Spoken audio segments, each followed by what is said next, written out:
ಭೂಕಂಪದ ವೇಳೆ ನೆರವಾಗಿದ್ದ ಭಾರತಕ್ಕೆ ಚೂರಿ ಹಾಕಿದ ಟರ್ಕಿ, ಪಾಕಿಸ್ತಾನಕ್ಕೆ ಯುದ್ಧ ಸಾಮಗ್ರಿ ಕಳಿಸಿದ ಟರ್ಕಿ, 6 ವಿಮಾನಗಳಲ್ಲಿ ಪಾಕಿಸ್ತಾನಕ್ಕೆ ಬಂತು ಯುದ್ಧ ಸಾಮಗ್ರಿ. 2023ರಲ್ಲಿ ಭೂಕಂಪದ ವೇಳೆ ನೆರವಾಗಿದ್ದಂತ ಭಾರತಕ್ಕೆ ಟರ್ಕಿ ಮೋಸ ಮಾಡ್ತಾ ಇರೋದು.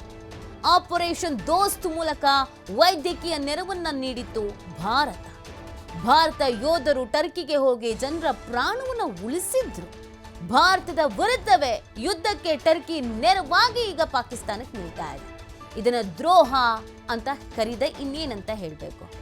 ಕೆಲವರು ಮಾಡಿದ ಉಪಕಾರವನ್ನ ನೆನಪಲ್ಲಿ ಇಟ್ಕೊಳ್ಳಲ್ಲ. ಈಗ ಟರ್ಕಿ ಕಥೆನೂ ಅದೇ ಆಗಿರೋದು. ಸಂಕಷ್ಟದ ಸಂದರ್ಭದಲ್ಲಿ ಟರ್ಕಿ ಪರವಾಗಿ ನಿಂತಿದ್ದು ಭಾರತ. ಅವತ್ತು ನಮ್ಮ ಯೋಧರು ಕಷ್ಟಪಟ್ಟು ಅಲ್ಲಿವರೆಗೂ ಹೋಗಿ ಅಲ್ಲಿರೋ ಜನರನ್ನ ರಕ್ಷಣೆ ಮಾಡಿ ಅಗತ್ಯ ವಸ್ತುಗಳನ್ನ ಅವರಿಗೆ ನೀಡಿ, ಮೂಲಭೂತ ಸೌಕರ್ಯಗಳೇ ಇರಲಿಲ್ಲ, ನೀರಿರಲಿಲ್ಲ, ಆಹಾರ ಇರಲಿಲ್ಲ, ಬಟ್ಟೆ ಇರಲಿಲ್ಲ, ಅದೆಲ್ಲವನ್ನ ನಮ್ಮ ಯೋಧರು ಟರ್ಕಿಗೆ ತಲುಪಿಸಿದ್ರು.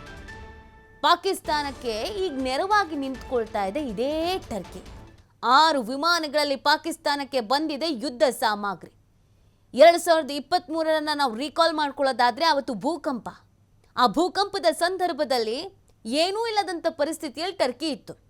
ಯಾರಾದರೂ ಸಹಾಯ ಮಾಡಿದ್ರೆ ಸಾಕು ಅನ್ನೋ ಪರಿಸ್ಥಿತಿಯಲ್ಲಿ ಟರ್ಕಿ ಇತ್ತು. ಹನಿ ನೀರಿಗೂ ಪರದಾಡಬೇಕಾದ ಪರಿಸ್ಥಿತಿ ಇತ್ತು. ಜನ ಕಂಗಾಲಾಗಿ ಹೋಗಿದ್ರು. ಆಪರೇಷನ್ ದೋಸ್ತ್ ಈ ಹೆಸರಿನಲ್ಲಿ ವೈದ್ಯಕೀಯ ಸಲಕರಣೆ ಸೇರಿದಂತೆ ಹಲವು ರೀತಿಯಾದಂಥ ನೆರವನ್ನ ನಮ್ಮ ಭಾರತ ನೀಡಿತು. ಆಪರೇಷನ್ ದೋಸ್ತ್ ಅನ್ನೋ ಹೆಸರು ಬೇರೆ ಅದಕ್ಕೆ ಕೊಡಲಾಗಿತ್ತು. ಭಾರತದ ಯೋಧರು ಅವತ್ತು ಟರ್ಕಿಗಾಗಿ ಮಿಡಿದಿದ್ರು. ಆದರೆ ಇವತ್ತು ಭಾರತದ ಯೋಧರ ವಿರುದ್ಧ ಸೆಟೆದು ನಿಲ್ಲೋದಕ್ಕೆ ಪಾಕಿಸ್ತಾನಕ್ಕೆ ನೆರವಾಗ್ತಾ ಇದೆ ಈ ಮಿತ್ರ ದ್ರೋಹಿ. ಜನರ ಪ್ರಾಣ ಉಳಿಸಿದ್ರು ಅನ್ನುವಂಥದ್ದು ಕೂಡ ನೆನಪಿಲ್ಲ. ಭಾರತದ ವಿರುದ್ಧವೇ ಯುದ್ಧಕ್ಕೆ ಟರ್ಕಿ ನೆರವಾಗಿ ನಿಂತಿರೋದು. ಪಾಕಿಸ್ತಾನಕ್ಕೆ ಸಪೋರ್ಟಿವ್ ಆಗಿ ನಿಂತಿದೆ. ಭಾರತದ ವಿರುದ್ಧ ಯುದ್ಧ ಸಾರಿದ್ರೆ ಸಾಮಗ್ರಿಗಳು ಬೇಕಲ್ವಾ? ಆ ಸಾಮಗ್ರಿಗಳನ್ನು ಒದಗಿಸುವಂಥ ಸಾಲಿನಲ್ಲಿ ಟರ್ಕಿ ನಿಂತಿರೋದು.